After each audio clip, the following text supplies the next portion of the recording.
Wrong scene. Hello. Professional streamer, guys. Professional streamer. Wrong scenes and everything. So, welcome to episode 7. I think this is episode 7. I've lost count of numbers anyway. It says episode 7 in the lower corner, so we'll go with that. We'll go with 7. It's fine. 7. We are here with my camera, Ypaladin. Go ahead and introduce yourself, good sir. Hello, my name is Ypaladin. I am not a onesie streamer. I am not sus. And through these negatives, you can defer what I am. I mean, you are the onesie streamer. You got, how many onesies you got? Counting the ones that have been ordered? Yeah. 15. Okay. Listen, telling me you're not a onesie streamer when you've got 15 onesies. No, it's still 15. Hi, zombie. Hey, Moose. No, yeah, like, look, just because the closet behind me is filled with nothing but onesies. Literally, my office, this bedroom is my office, and the only thing in that closet is onesies, well, blankets, and onesies. Yes, there's like literally an entire wall is a closet, and it's entirely onesies. It's entirely. How many? Of course, you know what, Moose? You know what happened? He wants a onesie. You want both of us in onesies? All right. If you put on a Mimikyu onesie, I'll tell you what. I will put on a Bulbasaur. Wait, Bulbasaur or Mewtwo? What are you thinking? I'll put on a Pokemon with you. Oh, he redeemed it twice. Okay. I'll grab something. Bulbasaur, you got it, zombie.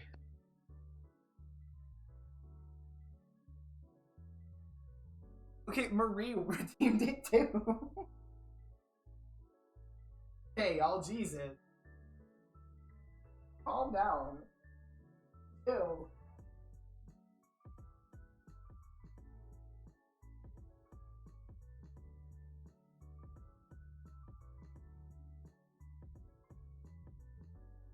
Next game.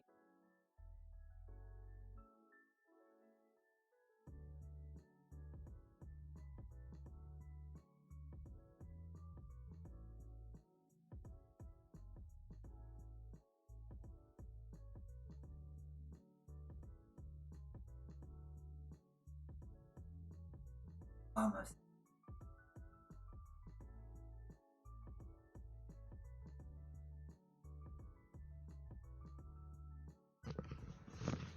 I'm back. Got the Bulbasaur onesie. I do have the Bulbasaur Hi, onesie. Moose. I'm the onesie sponsor for this stream. You're welcome. I respect the fact that he redeemed 2 onesies in the stream, so there was kind of no choice here. There's kind of no choice, none whatsoever. I have paws. I don't. I have a tail. I don't. Do I have a bulb? I actually don't know. You have a flat bulb. You don't have a. You don't Look, have it's winter, okay? The bulb isn't really gonna work right now. It's winter. The bulb isn't gonna work.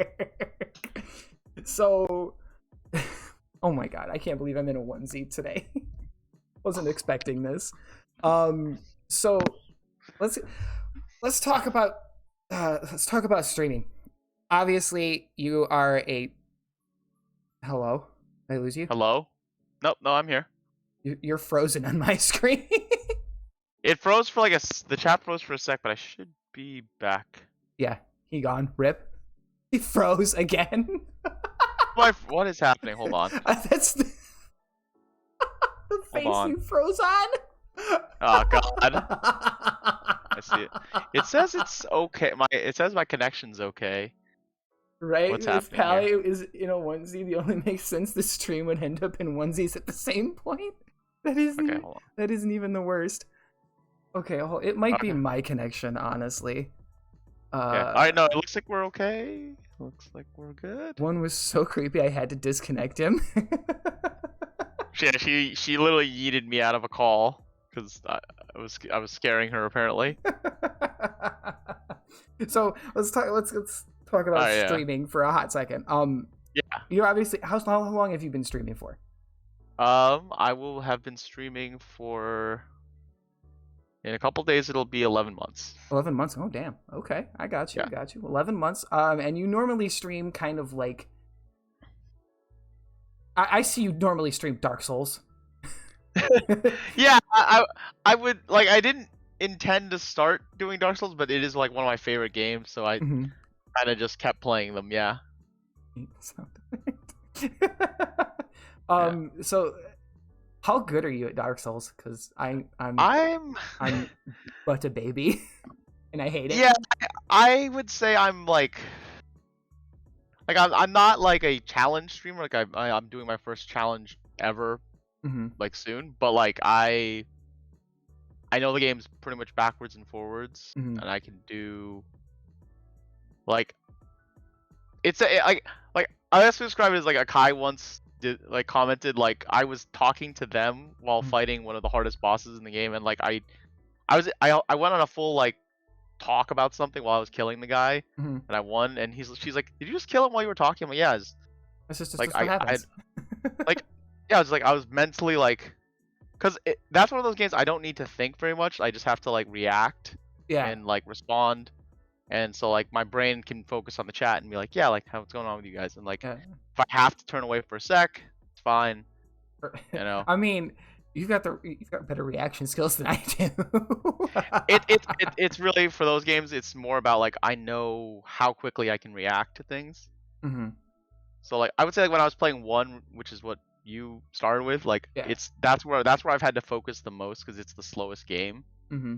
So like I have a lot less time to react than I would if I was playing a Hmm. different like three was the one where I could literally just kind of be mindless. Mindless. Yeah, yeah. I feel that.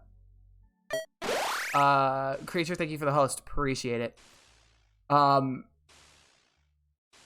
words. Words are hard right now because in the back of my mind something is going on. You're all good, man. So thanks for the host, Jess. I appreciate it. So as far as streaming goes, I see you've been playing that what's that Obra Dinn game. How is that?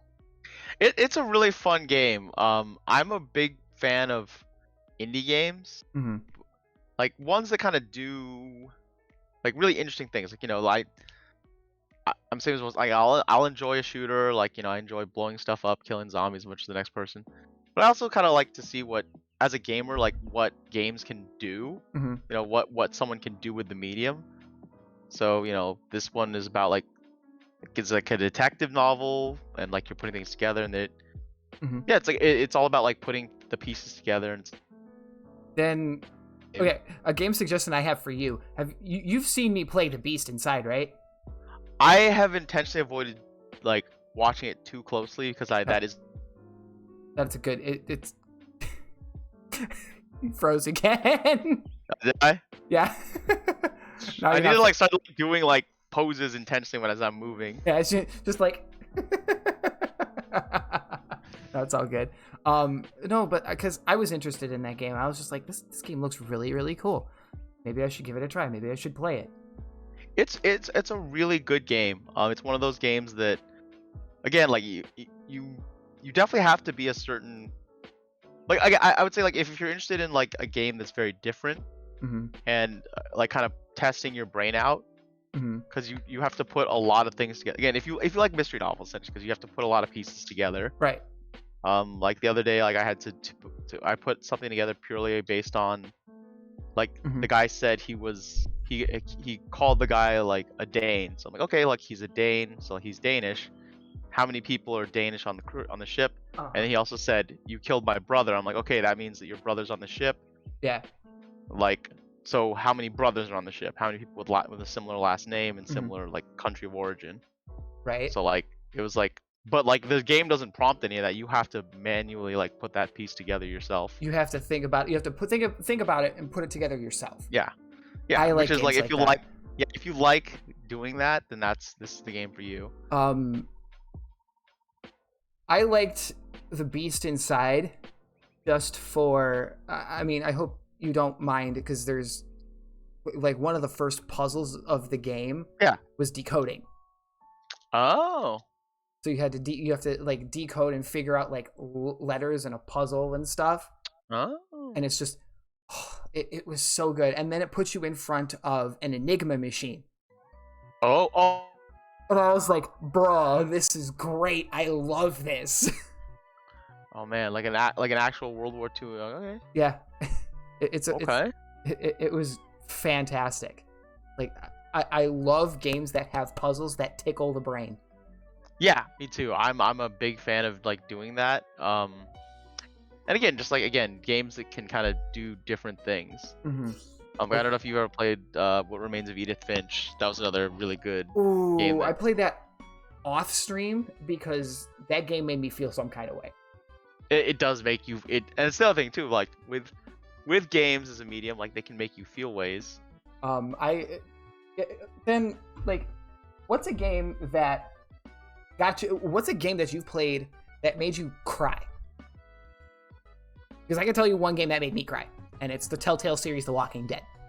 The first season. The first I know that season. those can be gut punches.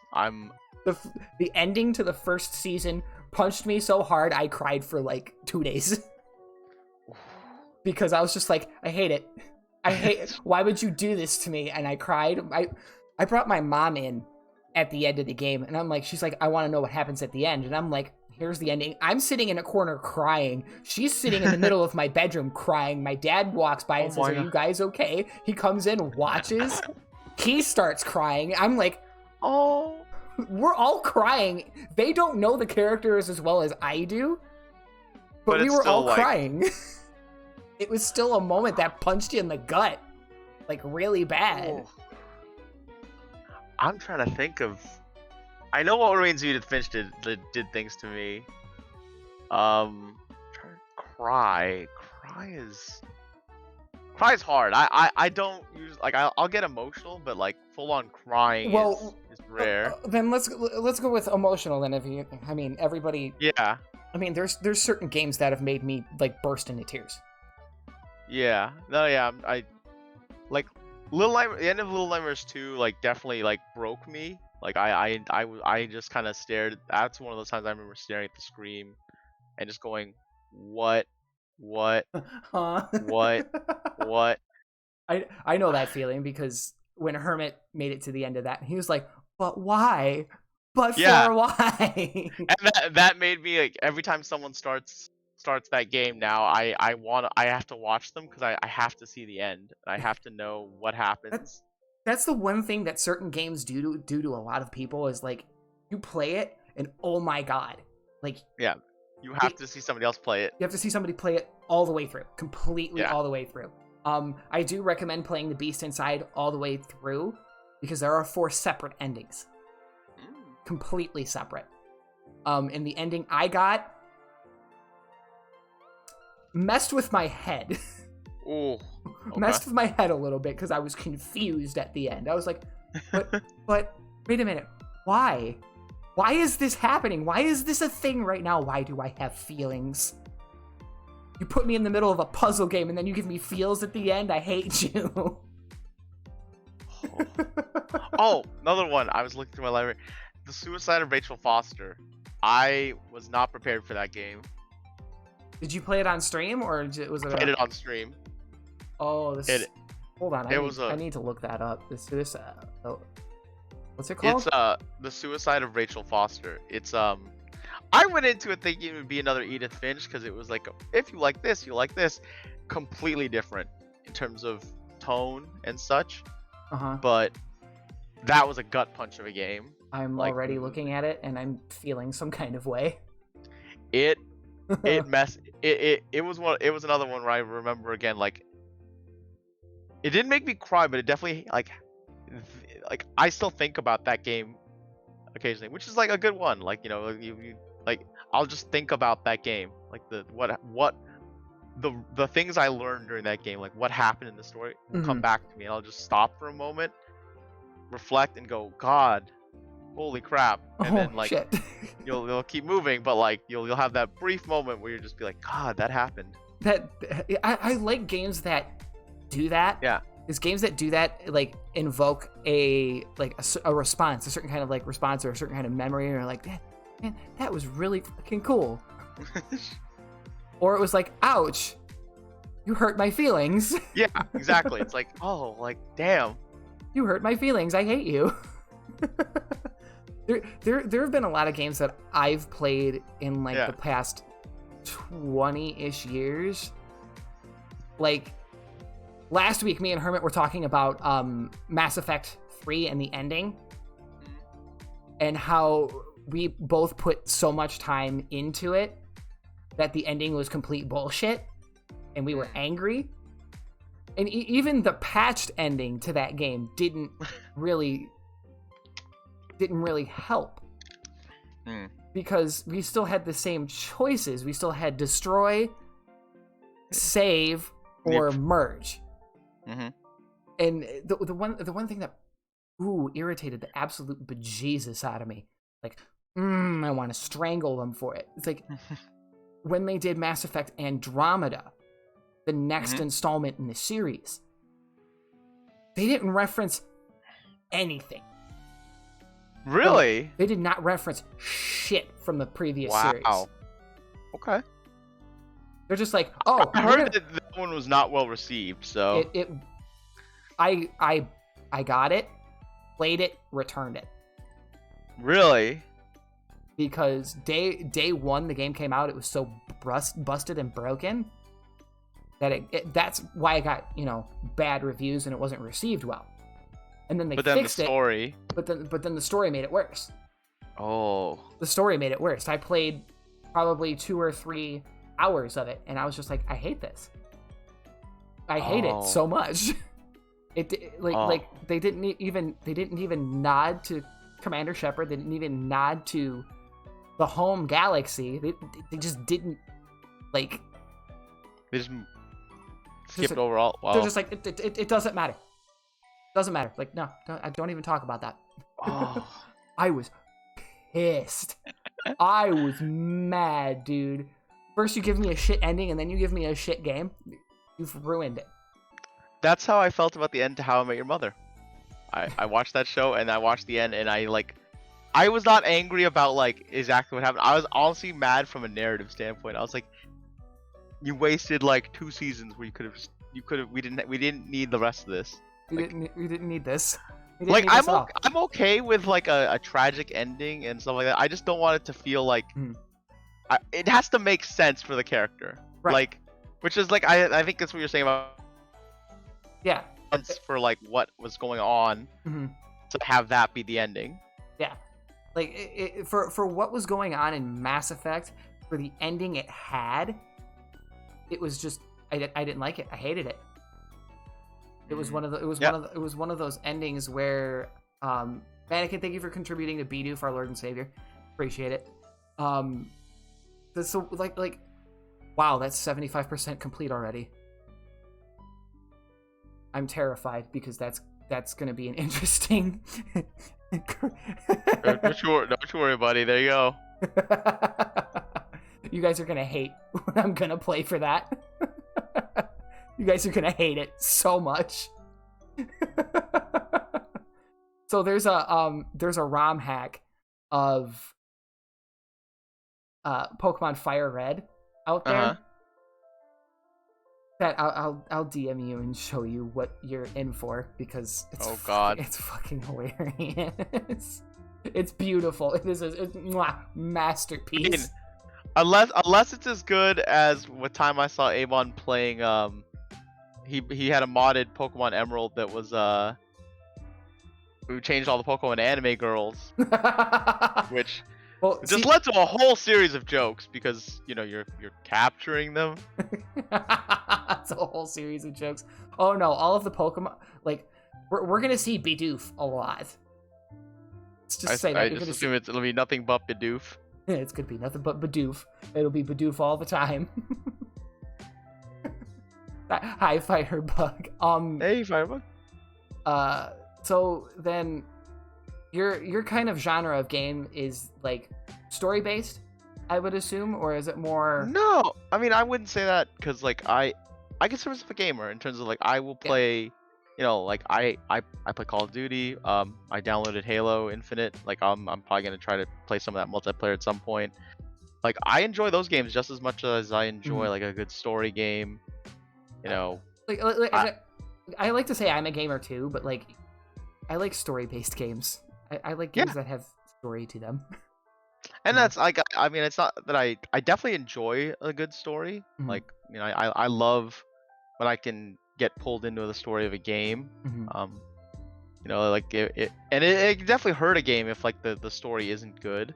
Right. You know, I try to get into what was I've been trying to get into like I tried to play the Talos Principle, and like I couldn't really get into the story as much as I wanted. Mhm. So even though the puzzles were interesting, the story just seemed too weird for my taste. Mhm. So like yeah, like I totally get you. Like it's yeah, like Like, you have to get into the story. But yeah. there's games where you don't have a story. Mhm. Like there's like sandbox style games. Yeah. Like are you not into those? I guess is a good question. I love sandbox games. There's what's it called? Universe Sandbox. Oh yeah. Universe Sandbox is fun because I just like destroying the earth. Yeah. Me. No, I mean, like I like sometimes you can make up your own story, which is Mhm. also. But like I feel like there's I've heard this said in like other like game reviews before. Like there's times where you like there's too much freedom in games. Like they offer Mhm. you too many choices, and sometimes you just want like a tight narrative. Right, like Um, Breath of the Wild, for yeah, example, is one of those things where it doesn't have a completely tight narrative. But it's you the can, complete opposite of every other Legend of Zelda. right. And like but that's I think that's the one thing that drew so many people into it though. It was the Yeah, first open world Zelda game period. yeah, And the story is actually hidden in the gameplay. yeah. That's like Which is cool. if you go find the memories, if you go Yeah, you like have to look for the memories. You have to look for the, and and then even just like putting pieces together, like you see something, and it like recalls it. Mhm. That's actually why I love Dark Souls a lot. Is like the gameplay is a lot of fun, Mhm. but at the same time, um, the story of Dark Souls is told within gameplay, which is something that like it's why the medium is like unique. Like it, you know, in a movie, movies can show you stuff, movies can text Mhm. stuff, Yeah. movies can do stuff, but you can't like play through the movie. Mhm. Like in Dark Souls, like there's what's a good example? There's like scenes where like the enemies around you tell you the story. Like because the enemies are this kind of enemy, it tells you like okay, like you know everyone here is emaciated Mhm. except for like these super strong enemies that are like you know clearly like look like jailers. So like these guys are prisoners, those are the jailers. There's nothing said about that, you Mhm. know, but the environment and the enemies will tell you that the story of this place. Right. And Um like you'll find items that will tell you oh there's a character that died here mhm. and like stuff like that, and like nothing is ever told to you directly, you put it together yourself. Yeah, and that's I like that about Dark Souls. The medium, which I played through literally in one night, still Yeah, I'm sorry, it's a fantastic story. I it's honestly, cool. it's a really good story. The ending, I hate cliffhangers. Oh, I hate cliffhangers. That is the only complaint I have about that game is the cliffhanger ending. They're the games where they're like all right, we're trying to hold out for a sequel, so I'm just gonna just gonna cut this off right here. I'm like, yeah, no. it's like there are why no. like there are games that have like a story that needs a sequel to it, and then there's the medium where it just cuts you off at like the pivotal, like juiciest moment. Like, here's how we do the thing, and then it just boom cuts to black, and I'm like, Ah, fucking hate it. Oh my god, like I hated it so much. you're like what? No, like I think I remember hanging out with you toward at the end, and I was trying to avoid spoilers, but I remember you saying that can't be the end. No, yeah, it's like oh, I was so mad. Yeah. There was a game I played like as a teenager called have you ever heard of the Dot Hack series? Yeah. Dot Hack GU had that story where it was like, oh hey, you start here, but it actually builds up into the the next game, and then it builds up to the next game. Like that's how you write a story into another game. Yeah. Like, here, this is the cutoff point. You got to buy the next game though. Yeah, there's definitely I remember like God of War 2 had that issue too of it ended at a climactic moment, Mhm. like right before and then for them they're like wait, we have a climactic battle at the beginning of the game. and they had like part of the pans of that game was, well, Mhm. they had to like reset all the progress from the second game because they were like, oh, we can't end the series here Mhm. because it would literally end on that next battle. I personally, since they brought God of War, the new God of War to the PC, which is that the way they told that story, that was beautiful. Like, you've seen practically the ending, right? Yeah, I played through the whole game. Okay, like the ending, like the whole story of them traveling was already told. Yeah. And like that little snippet, like under the curtain at the end, like before they go spread the ashes of Loki's mom everywhere, was like, I'm like, is he going to die? Is Kratos going to die? Yeah. Finally. Yeah. But I can't wait until God of War brings that next installment, because I really want to see the fight between Kratos and Thor. Yeah, that's going to be awesome. That is going to be absolutely fucking beautiful. But even beyond that, because like they're now establishing like, and like gods can travel to other realms, and the gods aren't really aware of each other. So like, to me, they like if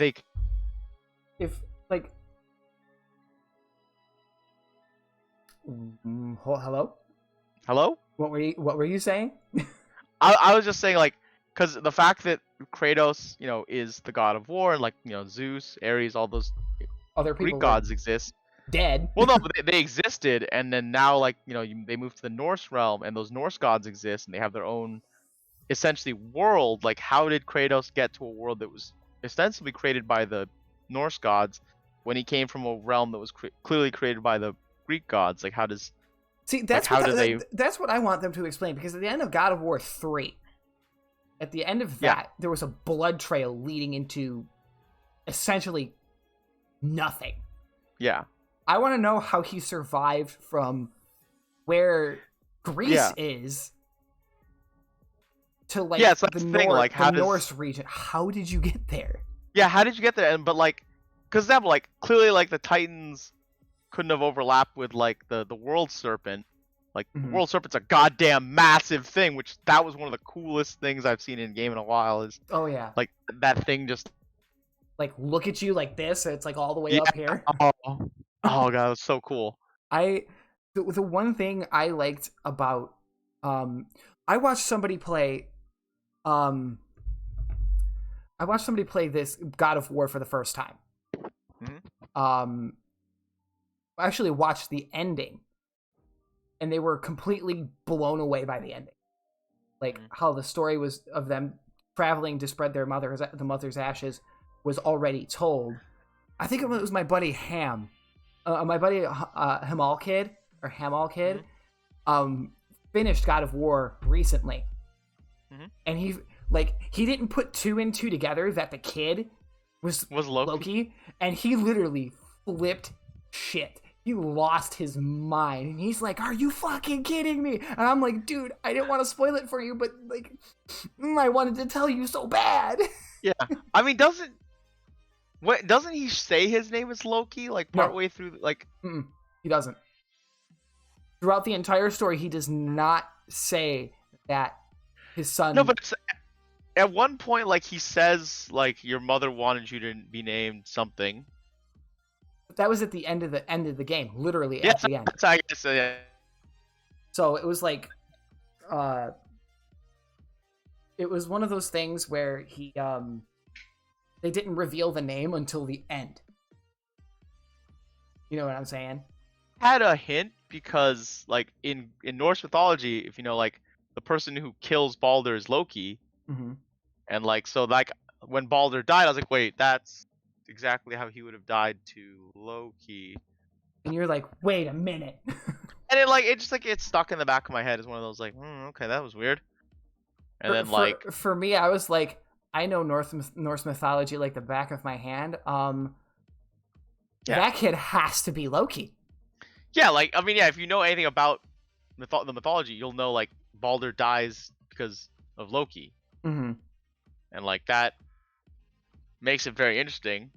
Like, And and then they got very obvious towards the back end, and like actually showed it off. But I mean, even just having him like do certain things that Loki is known for in the mythology is like, man, I love the fact that there are there are some games that can tell a story well, and then there's some games that just can't. mm-hmm. Yeah, that's definitely true. That just like, you're like, I hate this. Yeah, endless cutscenes. That's a bad way to tell a story. Yeah, endless cutscenes. I hate cutscenes. How are you? Okay, so to talk about another game you've been playing, Visage. Oh God. How are you liking that one there, Pally? It scared the crap out of me. I apparently picked the scariest chapter because I played Lucy. Oh yeah. And that is apparently the scariest one. Like I came in at that part where she was like tearing her jaw off, and the look on your face was mwah, priceless. Yeah, I was like, oh my God, what is happening? Like, yeah, I was like, oh God, this game is a lot for me. Panda, thank you for the host. Yeah, like I like horror games. Like I really didn't like them until I started streaming, but I figured those were like fun for people to like watch with me. But I was like, that was like, oh God, like, oh God. Oh no, I hate this. Yeah, I was like, oh God, I hate this. Why? Somebody introduced me to a couple of my friends actually asked me to play Summer of '58. I hated that so very much. I hated it. Can't. I will never play that game ever again. Really? Nope. What was wrong with it? It wasn't the it wasn't the environment or everything. I just felt uncomfortable the whole time. The jump scares on point. I like being scared, don't get me wrong, but like, holy shit. I was terrified every single minute. I was just like, I don't feel comfortable here. I hate this. I want to leave. That's how I felt about Visage. That's how I felt about Mists of Aden. Those were like two games that I remember. Like Mists of Aden definitely made me uncomfortable all the time. I was like, I don't know what's happening. I don't want to be here. Hate this place. I think I played Mists of Aden. Not sure. I don't remember. It was a good one. It was definitely intense. So what's your favorite horror game that you've ever played? I know they're not true horrors. I do love the Resident Evil games. Like the first three especially, like were like games I played like when I was younger, and like I adored them. Like they were for me they were the right amount of like they scared me, but I also like had a gun so I could shoot the zombie as necessary. I have a weapon. That's fine. Yeah. If a horror game doesn't give me a weapon, I'm already terrified. Yeah, I think it's the thing, like if you feel powerless, like yeah, that's where things like get scary to me. Is like if you're powerless against whatever's happening to you. What's funny is I played the video game version of the Blair Witch. Yeah. I've seen people play that one. That one is interesting because I mean you have the dog. I mean the dog is comforting, but when the dog disappears and you're like, I don't have the dog anymore. Yeah. This is actually terrifying. I hate this. But that's an interesting trick a game can do on. For the dog the whole game. I feel that. Yeah, I remember watching that with a friend, and I remember like when the dog disappeared, and then there was like some scenes that were happening, and I was like, he's like, yeah, if I have to do what I think I have to do to this dog, I'm gonna quit the game. Yeah. Like I'm out. No, I can't do. I just can't do this right now. Yeah, it's like nah, I'm not doing that. And I see you do play a lot of the DBDs, the Dead by Daylight. I saw your picture. I saw your picture of the bunny, the bunny killer. Yep. From this afternoon with the super crew. So I've discovered I like to use the bunny when I'm like playing on other people's channels. Not really so much to like be sweaty, but also because it's hilarious. Like I genuinely think it does good content. I was Oh like when yeah. I was playing with Cupcake, like it was like 30 minutes of just everyone like rolling around laughing. Just like I mean like when you're playing with your friends and kill your Hmm. friends, I'm like all right, like what? I'm not really interested in winning. Like I'm just here to have fun now. yeah, I'm just messing around. Mhm. So I'm just like I'm just gonna mess around. Like I know I could kill you guys, but this is about like let's make this entertaining for people. How can I make this funny? So what? Okay, let's. We both play DVD. Uh-huh. Uh, what's your okay? Do you have any like RPG favorites that you lean back on, or something that you play on, off and on? Like in terms of killer? Well, not uh, yeah, like when you're playing Dead by Daylight, like in terms of a killer, is there a killer you fall back on besides like Legion? Because I know you like to play Legion a lot. So it's funny enough. I actually really only bust out Legion anymore when I'm around like you guys. Like all when I'm playing Kill Your Friends is mostly when I use Legion these days. Like I will still use him occasionally if I want to like get a little sweaty. Hmm. But a lot of times like I honestly I play a lot of Huntress and Doctor and Deathslinger right now. Oh, okay, okay. And like I have more fun with those. That's Like fair. For some reason Huntress has always been fun for me. Like the hatchets are satisfying. The And then hatchet, the whipping the hatchet halfway across the yeah, map. yeah, like you just nail somebody with a hatchet and it's just yeah. There's Then, some. yeah. The Huntress has some disgusting perks with that hatchet. Yeah. Oh There's some good stuff with her. yeah. And then yeah, just like yeah, like it's just you just I like it because it's just different plate. Like you do different things each time. So, like I have Mhm. to get in a different mindset with killers. Yeah. Are there any RPG games, like role playing games, you like to get into? Actually honestly RPGs were some of the first games I ever really loved. What's Like your favorite? Super Mario RPG remains one of One of your top faves? I gotcha. yeah. In terms of RPGs, like the top for me, like it's one of my absolute favorite games.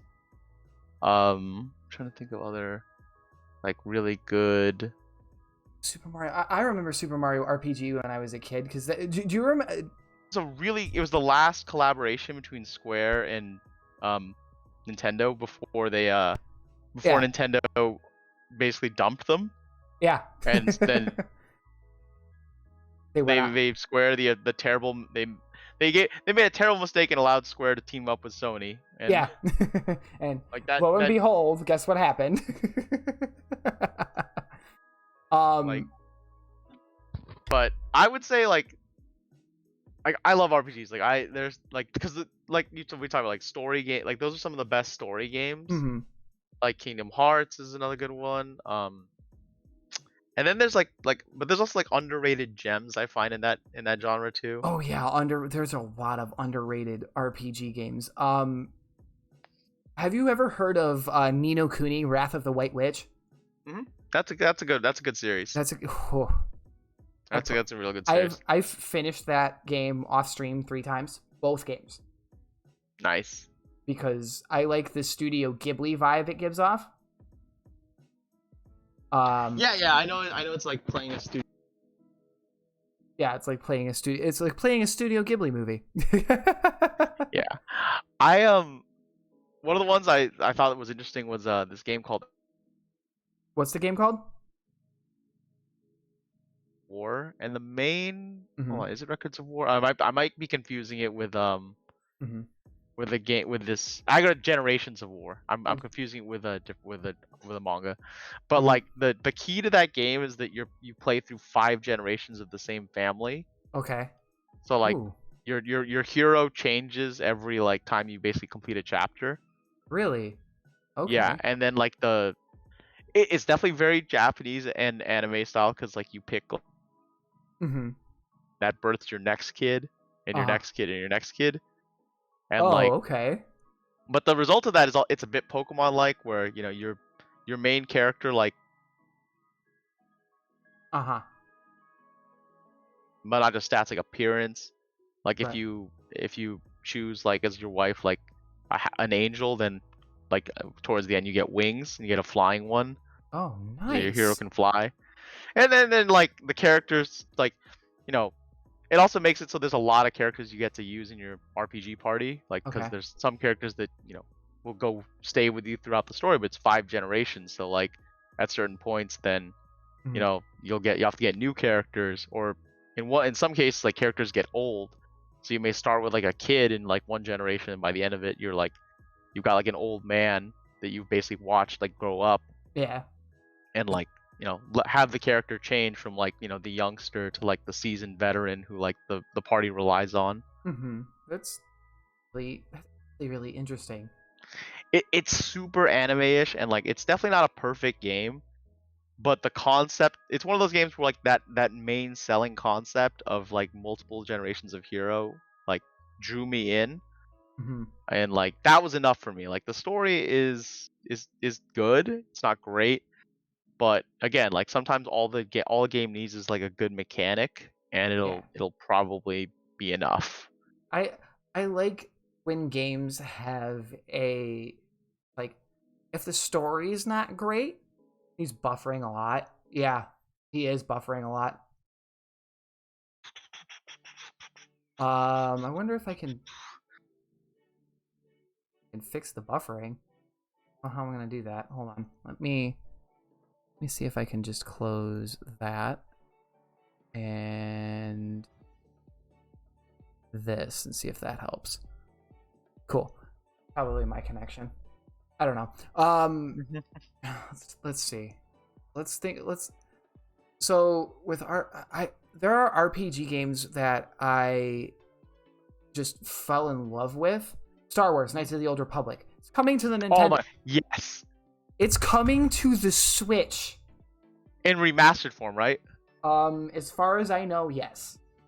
I played through, I think, KOTOR 2 in one day.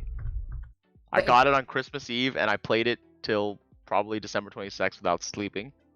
I played both when they both came out without sleeping. I missed like half the story, I think, but I was like just obsessed. Like I was like, I want to get my character. I want to. Those games are so good. Like those games are. I had a slight interest in starting Knights and the Star Wars: The Old Republic because of that, because I know it continues the story. But I'm also like, I'm not an MMO person, so I was like, that's fair, because the MMO Star Wars: The Old Republic actually kind of plays off of those two games. It's more, I played through the whole story up until the latest installment, which would be Knights of the Eternal Throne. It actually played really, really well because of it told you there was a certain canon story, right? There was a certain canon story, and it was Revan did this. Revan, here's Revan. He did the thing, wandered off, didn't come back. Yep. He saved the galaxy, left. And he like vanished because there was something he needed to stop. Yeah, there was something he needed to stop, and then they introduced the Sith Emperor. And then in I think it's a raid, like a World of Warcraft style raid, they introduced the character Revan, and I was just like, oh hell yeah, this is the good. This is Revan. Okay, got it. Cool. This is the Jedi half of Revan. What? And then they had the bad half of Revan. It was after like the main story where you had to kill the Sith Emperor. You killed his physical body, but you didn't kill his spirit. Oh, you mean like those Hand of Thrawn books? I think so. The Sith, where the Emperor, the Galactic Emperor, like was able to body hop. Yeah. The Sith Emperor, by the name of Darth Tenebrae, who was a full-blood Sith. The Sith was actually a species, mind you now. Yeah, I remember that it's supposed to be a species. I'm not sure that's still canon. I'm so confused.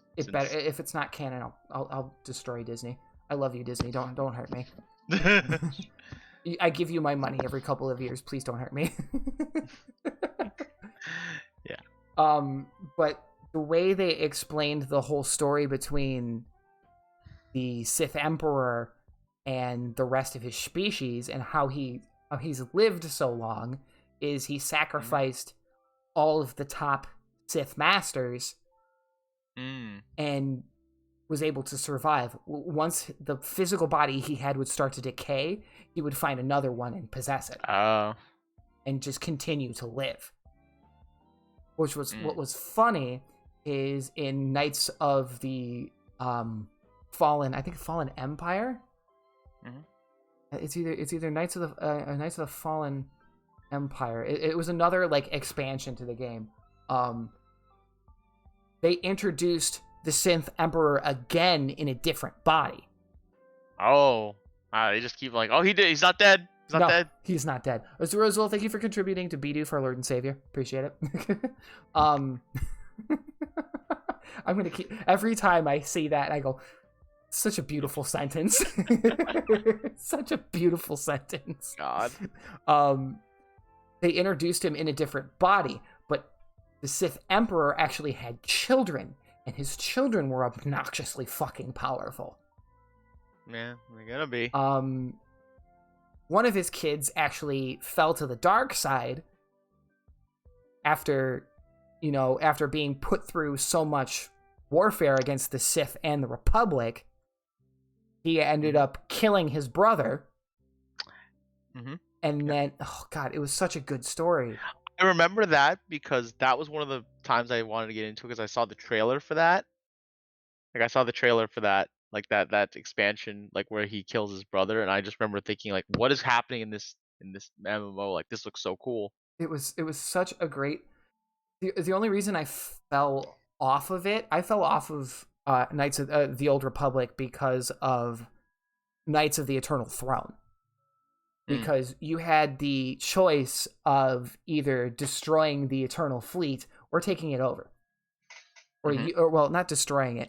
You would have to use it to reconstruct the galaxy. Or be an evil son of a gun and rule the galaxy with an iron fist. Which, cough, cough, I ruled the galaxy with an iron fist. Fair enough. I mean, have you played Fallout, right? Yes. Okay, Fallout New Vegas. What was your choice? Was it what? Caesar's Legion. Legion. You were Caesar? Yeah. My first playthrough was Caesar's Legion. See, I went I rule by myself route where I used the robots, killed House, and then took over the whole Vegas strip myself and didn't respond to any power. You were like, this is mine now. Yeah, I didn't want to be part of either power, so I was like, screw that and screw House. Like, I'm just gonna kill that guy, and then I'm gonna be in charge. Like, that was my strategy. That was my strategy for that. There was a thing about the whole Fallout series, which was great. It was the story and the way they did Fallout 3 and Fallout New Vegas. I didn't like 4 that much. Yeah, 4 was just weaker for some reason. 4 was really, really like weak, and like it didn't have a good story behind it. Like, your kid gets kidnapped at the beginning. Fantastic. Awesome. Love it. But you don't like give me any insight into the family. You don't give me any insight to hi, Kaidapon. Welcome in, Raiders. Welcome in, Raiders. Thank you so much for the raid, Kaidapon. Is there somebody available to shout? Thank you, Jess. Ooh, D&D. Ooh. This kid gets kidnapped and you... No, I did not say that. Kaidapon, thank you so much for the raid. Welcome in, Raiders. For those of you guys who don't know me, my name is Fighters28. I hate you, Paladin. I hate you so much. You have just jumped into the PokeCast. We are here with my lovely friend Ypaladin, who apparently tells me, types in my chat that kids getting kidnapped. Like, what? I hope this doesn't get clipped, because if that gets clipped, I'm gonna be so upset. Be so upset. You know what to do, chat. Not that I like it doesn't. The Fallout 4 didn't like feel like they invested enough time into it.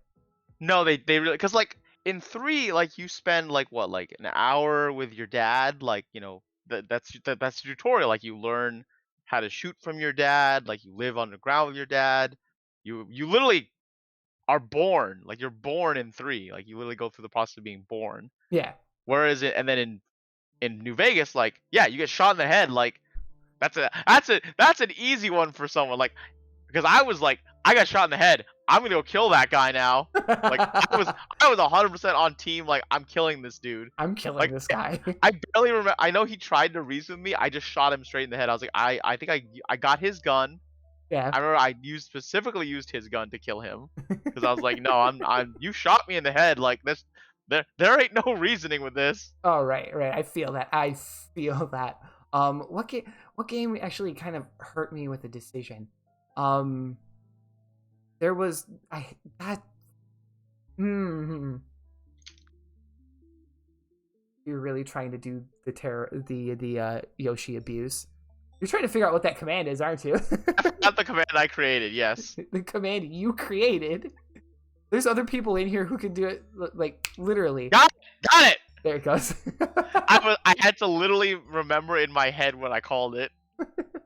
Paladin, for fuck's sake. What's going on? For fuck's sake, dude. No, what we're talking about? Last stream, I was playing Breath of the Wild. I killed a fox, and chat completely fucking rioted. It was a riot. If you heard Lady Kriya on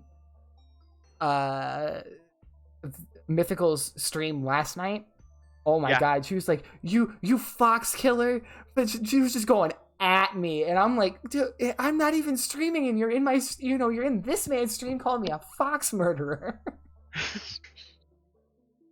I was trying to fight a Lionel, and I accidentally I killed a wolf. I was fighting a Lionel. Shot the wolf, and you like shot the. No, I was poking the Lionel with the spear, and the fox walked in front of my spear, and it died. I'm sorry. I am not in control of that.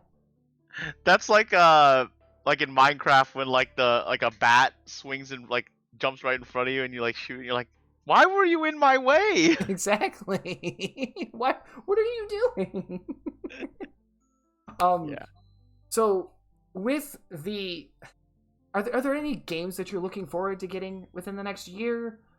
Yeah. Elden Ring is coming out, the next kind of Dark Soulsian game from that company. Mm-hmm. I always forget that it's co-written with George R.R. Martin.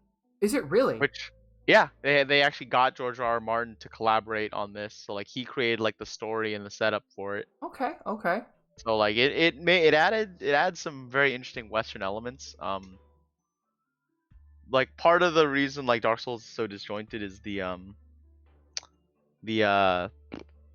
original creator Miyazaki, part of like he used to go into libraries and read like English fairy tales, but because he like was a poor kid and like didn't speak English, like he could only kind of half understand what was happening. So like he would put together those stories based on like what he thought the story was about, and so that's how he explained how like things like Dark Souls came about. That's interesting. There's if I get Skyrim the special edition, there's a mod for the special edition called Forgotten Stories, I think it is. I don't have it downloaded anymore. I thought I still did. Hold on. It's like Forgotten something. Skyrim. If I can type, Jesus. Skyrim. There's how many times is that movie going to be, or that game gonna be released? Like it's a fantastic game. Don't get me wrong. It's called Enderall Forgotten Stories. It's completely free. Number one, but you have to have Skyrim. But I don't know how many times that game is going to be fucking re-released. I really wish they would just release Elder Scrolls 6. Yeah, no, they're having too much. They're making too much money releasing Skyrim. Skyrim over and over again.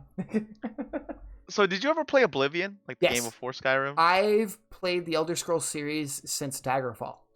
Nice, nice. Okay, so all right. So like there's a lot that they took out from Oblivion that they didn't put in Skyrim, and like I'm honestly like I'm still kind of upset about it. That's why I kind of liked Oblivion more in some ways. What did they take out? It wasn't Customizing spells was the big one. I remember. Like okay. you couldn't create, and then like customizing enchantment. Like there's a lot of customization that got taken out of Yeah. the next one. Okay. Which like to me like took away something, because in those kinds of games I like to feel like I am this character, so I created these things. Like I made a mage Mm-hmm.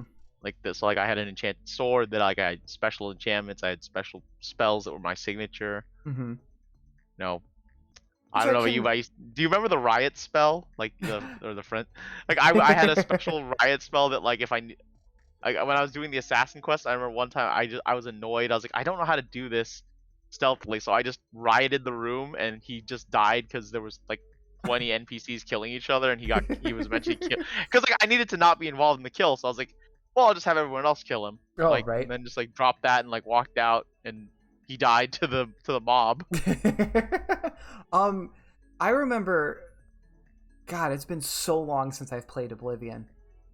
Because I played Oblivion when I was like, a really Yeah. like I was a kid.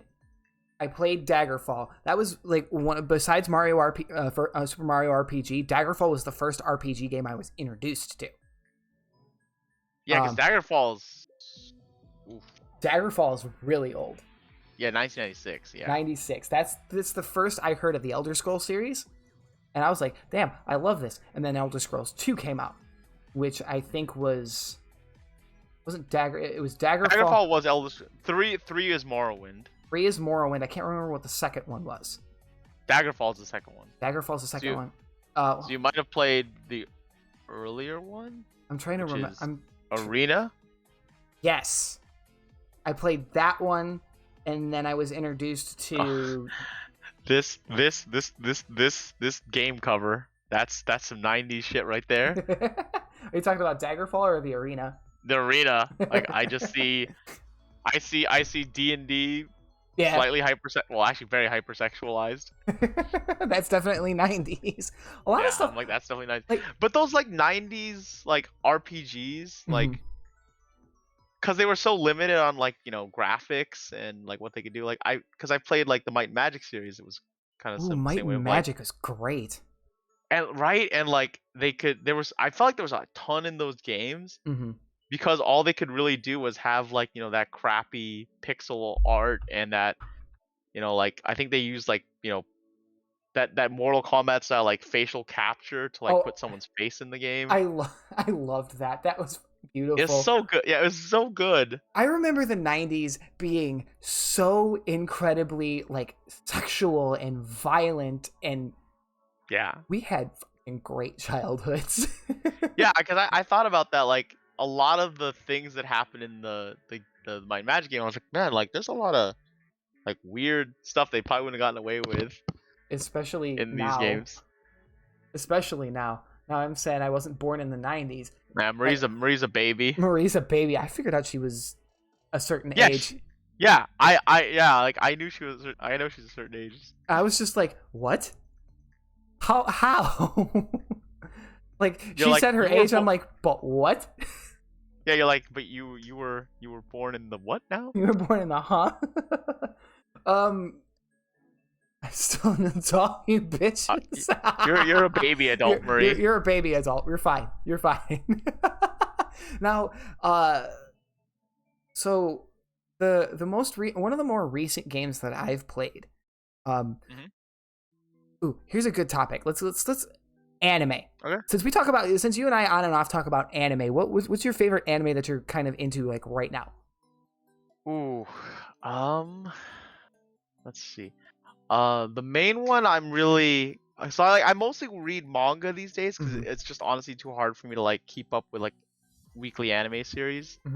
But like My Hero Academia is like the main manga I keep up with. But I also have gotten into, most of you guys know that one. So the one that I'll probably recommend is this thing called Spy Times Family, or Spy X Family, which is like about this super spy. It's set in like a fantasy Cold War world. So like there's two sides, and this spy is like sent to go like he's trying to track down the leader of a group, but like the only way he can meet him is by enrolling a kid in an academy.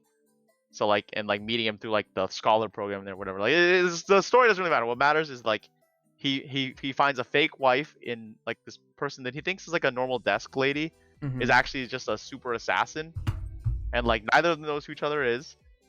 And then he goes to like adopt a girl, and then he ends up adopting a psychic kid who ran away from like a experimental orphanage, and like.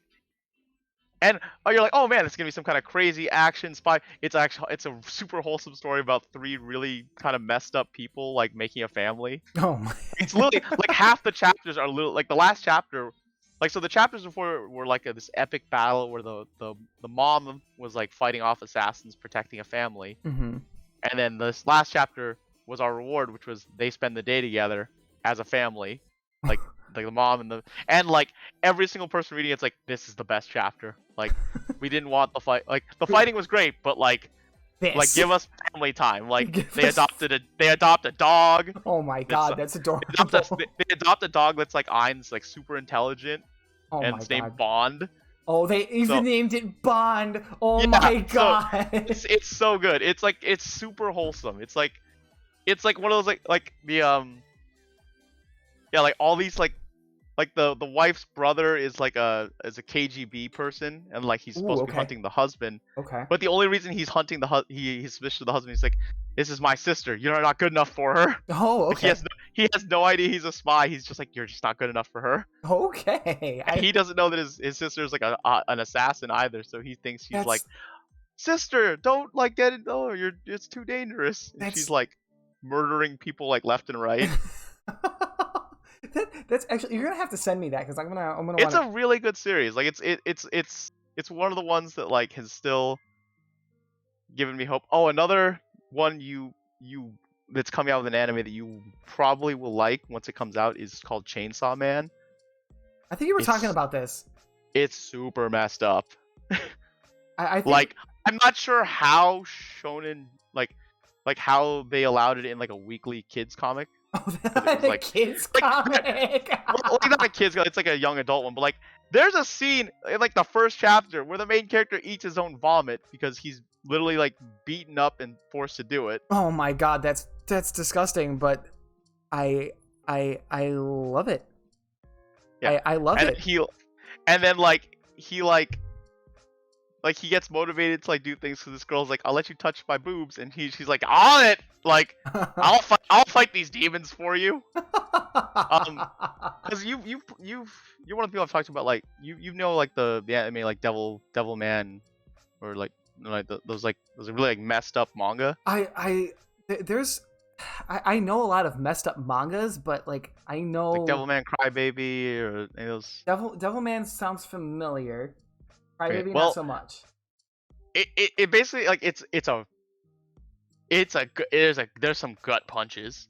Oh, like it's like this super gory, super actiony. Like like his whole power is like he's got chainsaws. Like he turns into a demon, and his face is a chainsaw, his arms are a chainsaw, and that's his power. He's Chainsaw Man, literally. Most men will do anything if there's a chance of boobs. He's not wrong.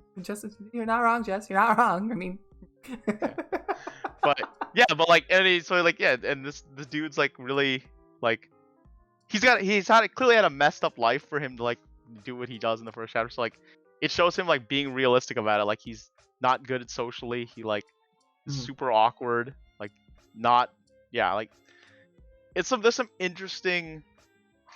Honestly, like that's why I read a lot of manga too. Is like there's a lot of it's the same reason like I like indie games. Like there's a lot of offbeat stuff. Right. You'll only like there's no chance that this will ever get like animated. Chainsaw Man's one that like even though it was popular, like everyone was like, there's no way they can get animated. Like it's too messed up. Like too much stuff happens here. If they animated it, honestly, I would have died. I would have been like, it is getting an anime. Oh my god, yes. I have to watch it. I have to watch it. Yeah, they announced it in December of last year. Yeah, and it's Madhouse. Oh, is it Mappa? Oh, it's the people that did the last season of Attack on Titan. which talk is about. always important. Let's. Okay, Attack on Titan. I can't because if I read the manga and endings that piss me off. The ending made you mad. I have refused to even look at Attack on Titan since. I may not watch the rest of the season. Oh, okay. Except maybe to see people get angry. To see people get angry. Yeah. I will probably watch it with people if I have the guarantee of seeing their reactions to it. They were talking about this is the final season of Attack on Titan. Yeah, it ends. And it ends from basically your reaction. It ends poorly. So coming back to what I said originally, like I'm okay with certain kinds of endings, as long as it makes sense. Oh no. Oh no. I can only imagine this isn't going to make any sense whatsoever, and I'm going to be upset. It's like, basically, alright, there's like things where you're like, this is awesome, and then at the very end, it's like, by the way, dumb reasons for everything, and it's like, why would you ruin this? I was having so much fun. Why? It's like getting like an amazing meal and then being told, oh yeah, by the way, the chef like put all his pubic hair in it, and that was the truffles. And you're like, I enjoyed that meal up until this moment. Oh, fuck, dude, no. Like, I have no other way to describe it. It was literally like getting shit in your cereal. Like it was bad.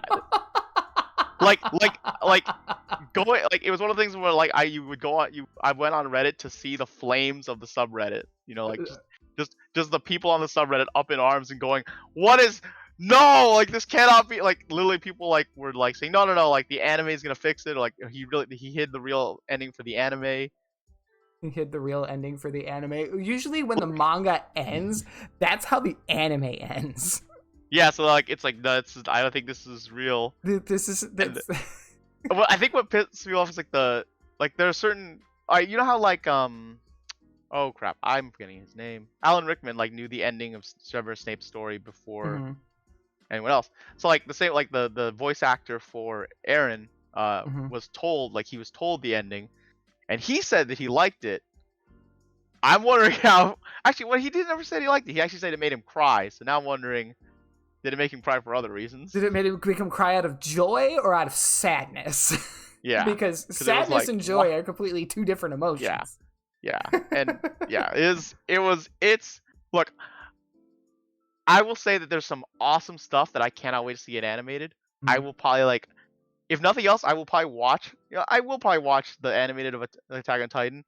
And then as soon as we get to that episode, I'm going to jump ship and probably like mute it and then just watch and look at everyone. Like if I'm in some kind of viewing party, I'm just gonna watch everyone else. This will be like, that'll be the rest of my time. Like okay, have you seen the most recent chapter of My Hero Academia? My Hero Academia. Yeah. Oh, that chapter was très bien. Beautiful. So the only complaint is really, and people point out, they needed to introduce the character like 100 chapters ago, even like as like just a cameo. Are you talking about the one that just died? Yeah. Oh god. Yeah, like I would love like I needed more investment. Like this character was super cool, but I needed more investment. Like I needed to like know that this character existed. You know. Like I they're needed really cool. I needed to know that too, but the ending to that chapter was like, yes, it was epic. This is what I wanted. This is what I've been dreaming of. it was an epic battle. Like that was one of, honestly, I will say this about it. They have been nothing but constant epic things happening since the time skip. Right. Like, and we're not spoiling. We're only talking about, we're kind of like mentioning hearing since the time skip. Oh, wow, gorgeous. Yeah. Everything about like what has happened, like every character has moved in such cool directions. Like Bakugo. Like I honestly still didn't like Bakugo for a long, and then finally like he's finally started character development. And I'm like, oh my god, this is amazing. You're not 100% a piece of shit. You're not 100% a piece of shit. You're still a piece of shit. You're not 100% a piece of shit. You're still an asshole, but like at least like I can see that you're not just an asshole. Did you see the My Hero film in theaters? I did not see it in theaters. Okay, so you haven't seen it yet. No. I watched the last one was the one where he and Bakugo team up, right? Yeah, that was the last one. The newest one, My Hero Academia World Hero Mission. All I'm going to say is the villain's quirk in that film, amazing. Love it. All right. Love his quirk. He doesn't need to be the color he is, but I love his quirk. Just saying. I'm just gonna say it. Yeah. Fanfic of Bakugo and Tactical. Dude, okay, that fanfic is hilarious. That's a great one, though. The fanfic is hilarious. I was dying of laughter. I read it and I'm crying every single minute because I'm laughing so hard. Oh, those are good though. Like when you can get that one ridiculous one. Like there are some anime communities that like do something like crazy and ridiculous, and then there's the My Hero community. Yeah, like, they just go ham, and there's some things that they make funny, there's something that they make serious, and there's some things that you never want them to see the light of day. Yeah. You're like why does I remember one time Jess and I were with some people, we watched Cool Runnings. There's Cool Runnings fanfics out there. Really? Yeah. Really? Okay. That ship two of the team members. Oh my god. It's like Christ. the jokester and like the angry one. No, it wasn't it's the angry one and like the naive, like spoiled rich kid one, and like it shipped, and like it was like surprisingly sweet. I was like, huh. It's like really... that was look, if you commit to an obscure fandom like that, like you are committed. You are committed 100%. Yeah. Like if you're gonna work in those kinds of fandoms, you're clearly like into this. Yeah, you're invested. Yeah. So another question: are you excited for tomorrow? Pokemon Brilliant Diamond and Shining Pearl. I was gonna say like I'm still debating getting it. So like I never played Diamond and Pearl. You are. Please play it. Okay. I'm just gonna say please play it because the post game is going to be worth it. Okay. Is it like the post game of like Sword and Shield, which is like no. super. No. You get to re-challenge the gym leaders, the Elite Four, and the champion. But all of the teams are competitively built. They're competitive built. Max Eevee Ivy. Oof. They have their proper items, their proper natures. Oh my god, I've been waiting for a challenge from a mainstay Pokemon game for years. Okay, so this is more about like getting a real challenge, because I do know that like Diamond and Pearl was the most challenging game of Pokemon, period. Really? Was because at the end, the champion, Cynthia, has a specific, like, her team is fucking stacked. Her team is stacked. Okay. Like, I mean, they may not be Eevee Ivy trained, but her team made people cry. Her team, because she is a really cool dancer. Her Spiritomb and her Garchomp would literally wipe teams. If you couldn't get past the Spiritomb, I had friends cry because they couldn't get past Spiritomb. Wow. Because in that generation, Spiritomb had no weaknesses. None. Oh. And they didn't introduce fairy types either. So Garchomp, Garchomp only had the 4 times weakness to ice. And the only way you could have stopped Garchomp was with an ice type. Okay. So that was like you really needed to build. Like, yeah, you really needed to like build your team to combat. I mean, I think that's when I got really deep into competitive play, And I'm really glad that the post game is going to do some sort. It is literally going to build their teams competitively with max EV IVs. I'm just excited for the challenge. That is all I care about is the challenge. Okay. That's fair. what that's what excites me. That's what gets the blood flowing. All right, that's fair. Yeah, you're about so like I mean that's fair. Like it's one of the things like the main stable Pokemon games up until this point, no challenge, none.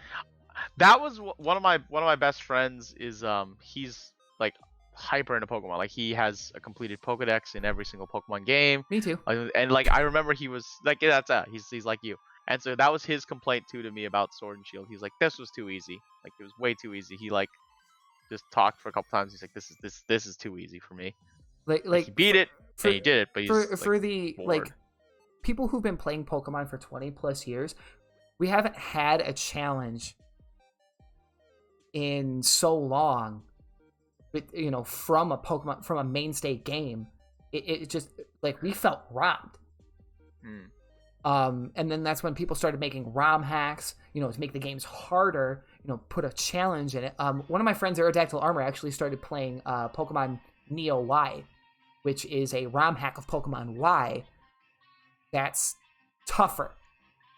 They made Pokemon X and Y tougher, just like they did Renegade Platinum. Renegade Platinum is a tougher version of Pokemon Platinum. Okay. And then Pokemon Reborn is a tougher game of, it's just a standalone game.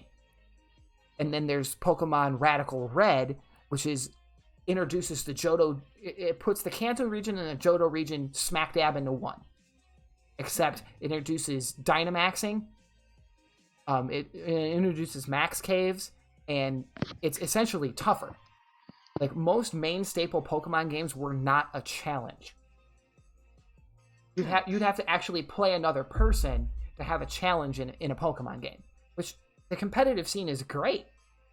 You can see some fantastic battles in the competitive scene, but like in the mainstay games, there was just nothing.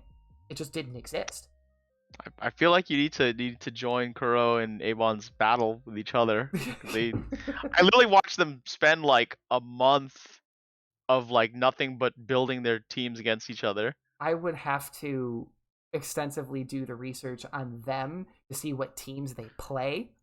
So what they did is I guess they agreed to like certain team types. I guess they declared what they were gonna use or whatever, and like. And this is how I know like these guys are into these things because like I remember that Avon messed up a perfect Pikachu because he messed up how to give it Volt Tackle. No! So he had to throw it out, and he was like broken for like the rest of the stream. Yeah, okay. He forgot. He forgot how to do it. He forgot what it needed, so he just. I clipped his reaction because it was just a broken man. It was a broken man. It had perfect stats. It was perfect stats. The one thing that I can say about competitive breeding, if you don't get the perfect nature and the perfect stats, and it completely ruins a team. It ruins it because you can't balance that missing EV or IV or that missing move. Because I'm pretty sure the build that I'm thinking of, that he was going for that Pikachu, he needed Volt Tackle.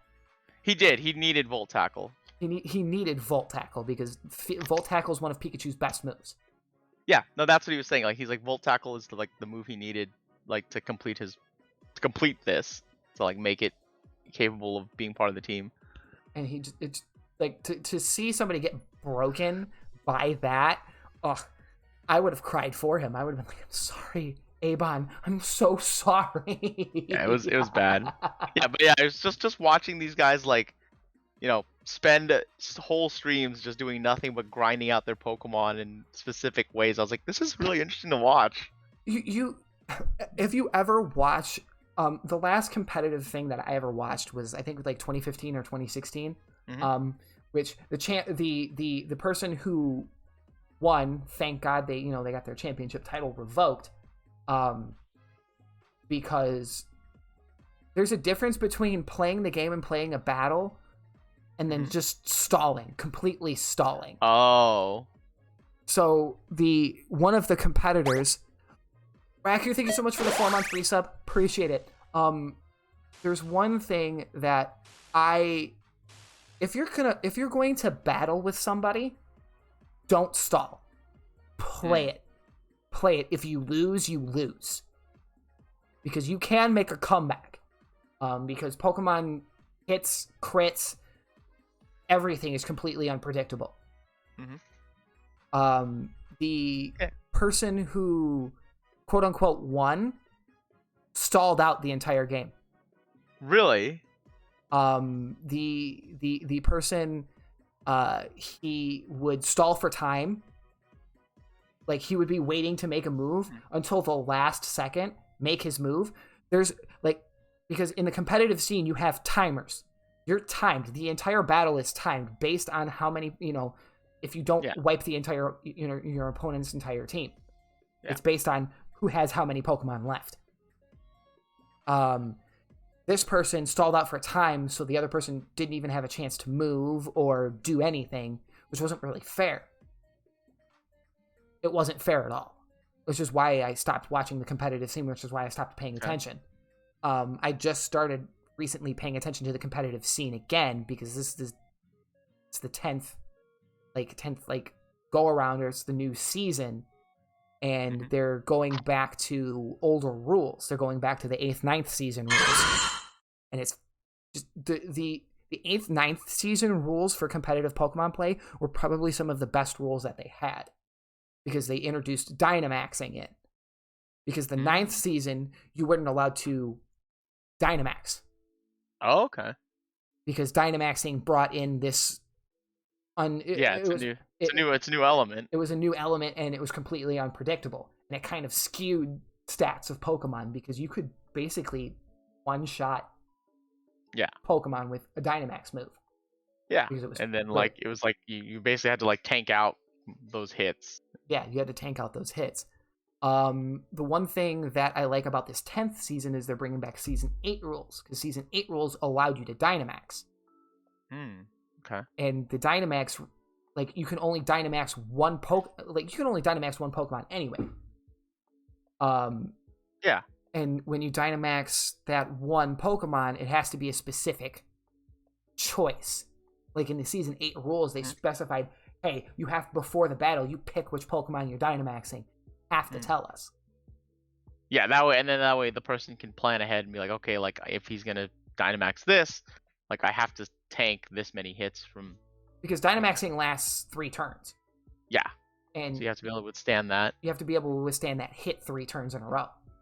Yeah. And there are certain Pokemon that benefit from Dynamaxing, especially in the 9th season, they didn't allow the Dynamax Gigantamax phenomenon. I was gonna say the Gigantamax ones. Gigantamax actually had some benefits to it too. There were certain Dynamaxing and Gigantamaxing had certain benefits to stats and certain moves, because certain special moves tailored to each Pokemon or tailored to each type. For example, let's go with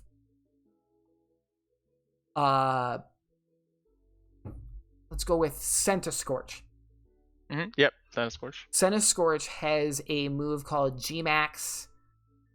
I can't remember the name of the full move off the top of my head, but it's a move specific to Centiskorch. No, it wasn't Flutterby. Flutterby is the Dynamax. Centiskorch had a Gigantamax move. It's G-Max something, and I can't remember what it's called. But Centiferno? Yes. Each Pokemon that can... Centiferno, that's the one. Each Pokemon that can Gigantamax has a specific move tailored to them, where that move does more damage, regardless of what Pokemon it is. I mean, it could be super effective, not very effective. It'll still take a good chunk of health from you. Yeah. And they can repeat that move 3 turns in a row. Yeah, so just blast your. They can blast you, and it's granted they benefit from the Gigantamaxing, but it's the stat benefit, and certain stats get benefited depending on what Pokemon you either Dynamax or Gigantamax. Yeah. Because I know Duraludon, which is a Dragon Steel type, if you Gigantamax that sucker, whew, that's a tough. Gigantamaxing Duraludon is hard to beat because yes, it's Steel Dragon, but it cancels out the Fairy weakness and the Ice weakness. So it's not really. It doesn't have that much.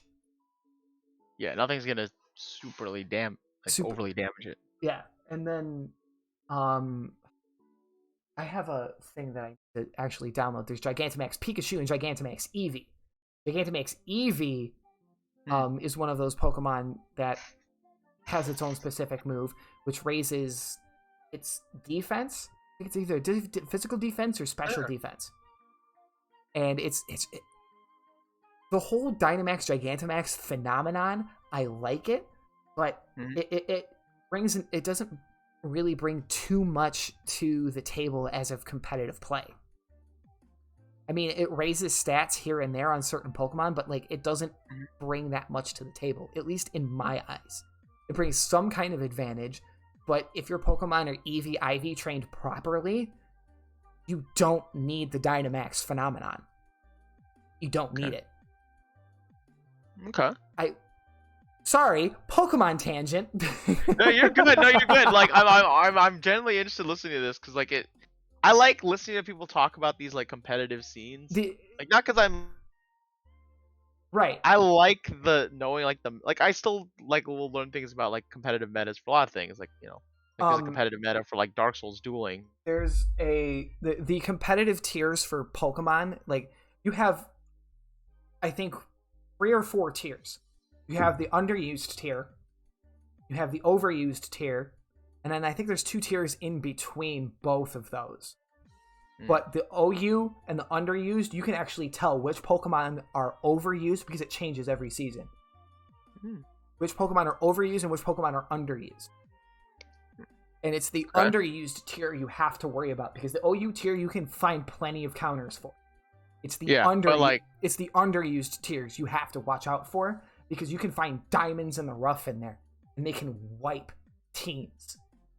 Like, there is, I was building it was over, under, rarely, and something else. Yes, the rarely used.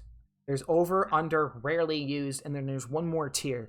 I can't remember what it's called, but, Dusclops has a set of, there's a practically unstoppable set of moves that you can give a Dusclops, and it's called Rest Talk.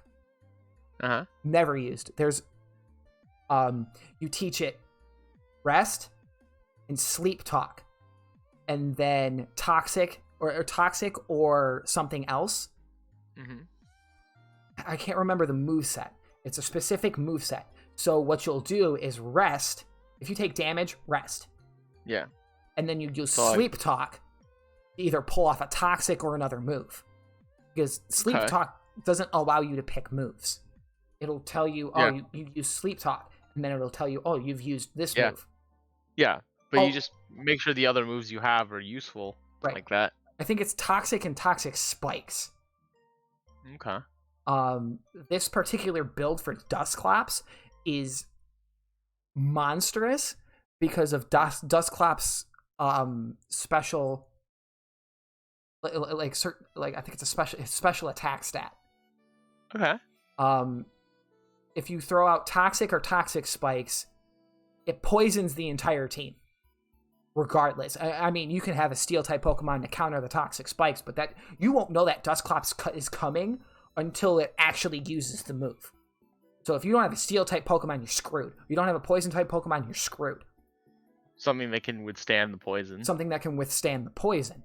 Because Steel types resist poison. If you throw a poison Pokemon out at Toxic Spikes, it absorbs it. And then Toxic Spikes is just, it's useless. So basically, the whole setup is Dusclops will set up the overall time, the whittle down damage. and then if you swap into, say, here you get the Dusclops to pull off the Toxic Spikes or the Toxic. Mm-hmm.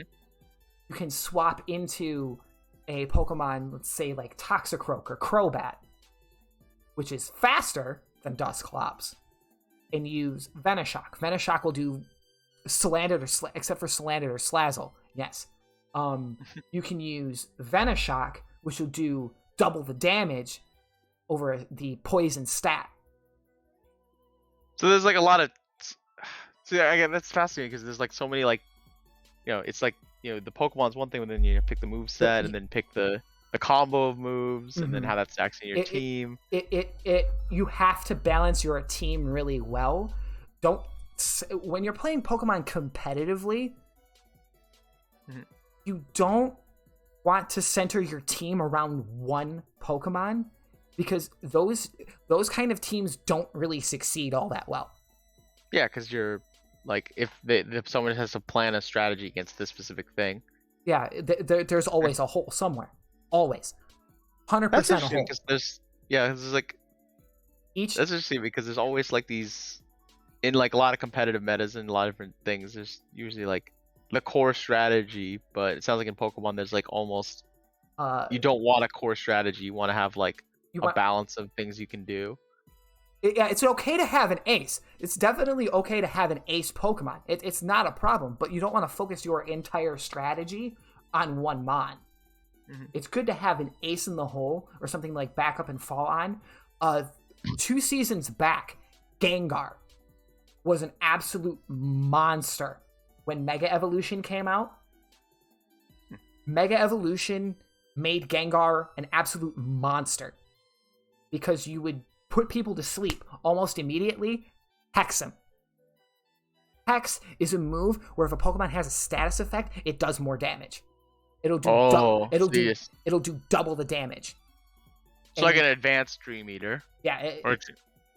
It's kind of like Dream Eater, but it Dream Eater only does a set amount of damage. Hex, varying on the status effect, it messes teams up real bad, because if you had a mega, Apologies. Yeah, no worries.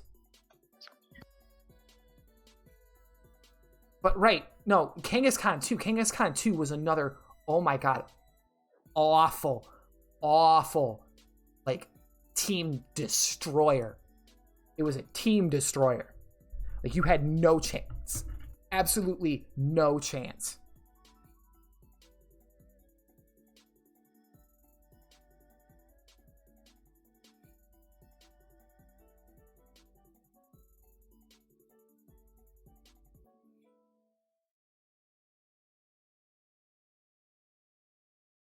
Like, and then it was another good one. It was basically overused that you always see. I'm back. Okay. We probably got like another 10-ish minutes anyhow, since you gotta go eat and do all that stuff. Another like Mega Evolution that literally would wipe teams is Mega Kangaskhan. I've heard Kangaskhan is a beast from like Mega Kangaskhan. I watched people play with competitively, and I would watch Mega Gengar and Mega Kangaskhan wipe teams. Just literally bulldoze.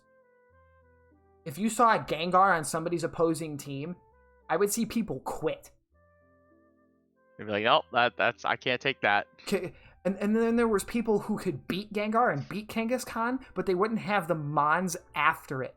Yeah, like it would cost you too much to beat that particular thing. Ooh. Oh, speaking of Kuro, Kurugi, how are you?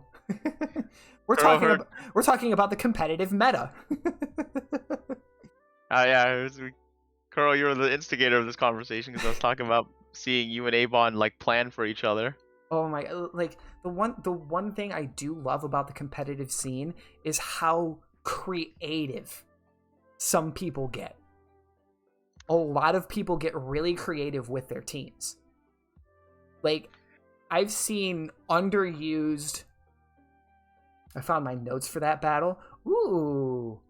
Okay. You're going to have to share those with me.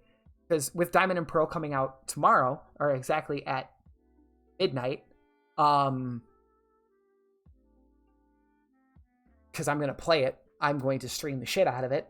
I'm doing a monotype Nuzlocke run, and so far, the votes look like it's going to be grass, so I'm going to have to pick Turtwig at the start.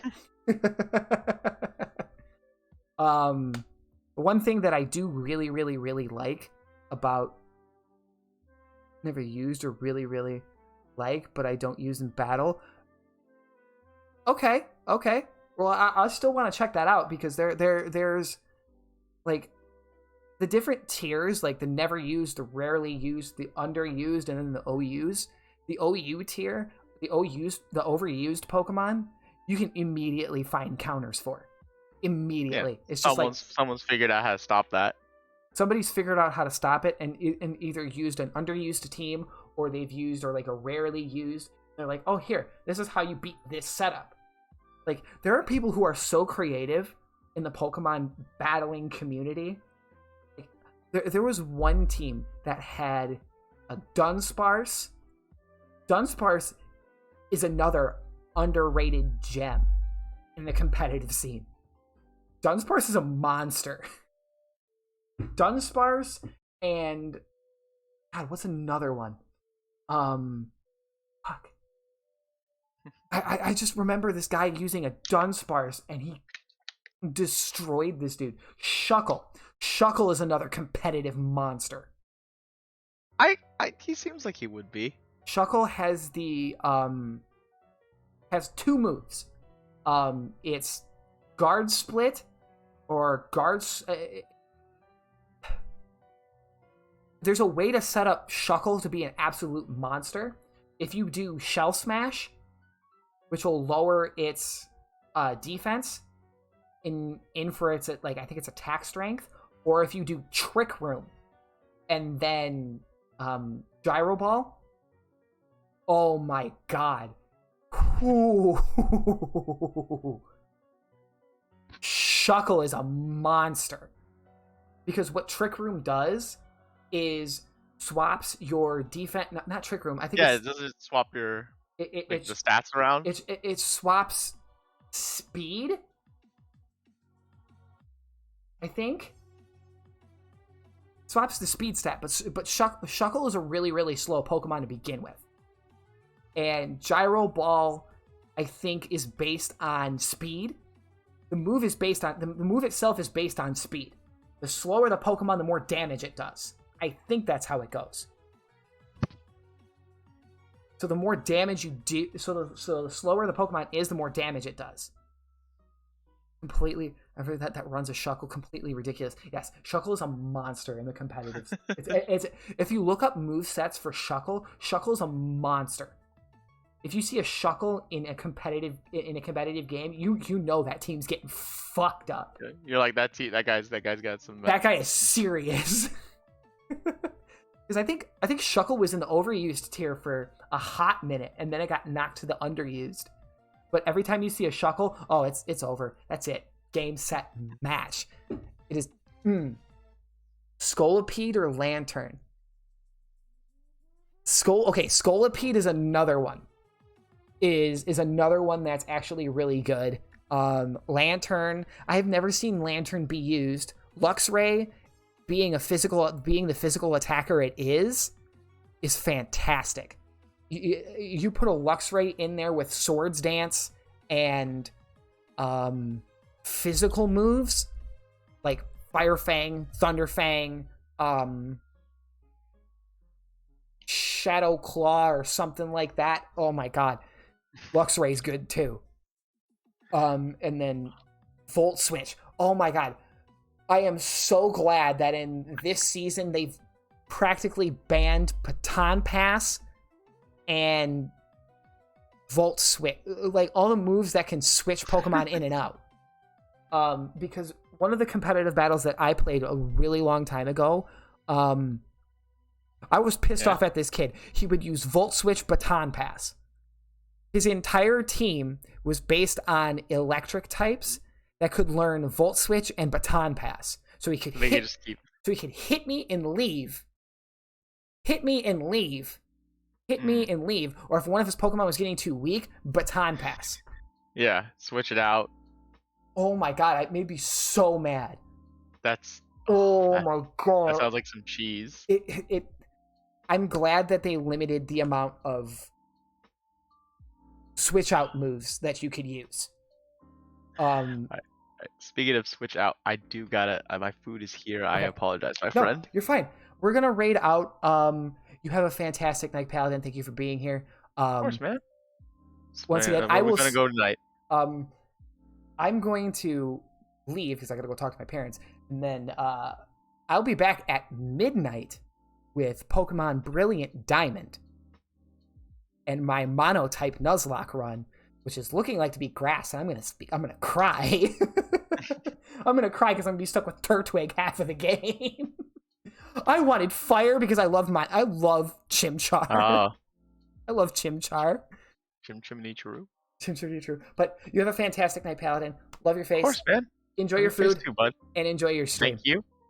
Thank you, my friend. I appreciate you. Thank you for having me on here, man. I really appreciate you. Yeah, no worries. All the love to this guy, guys.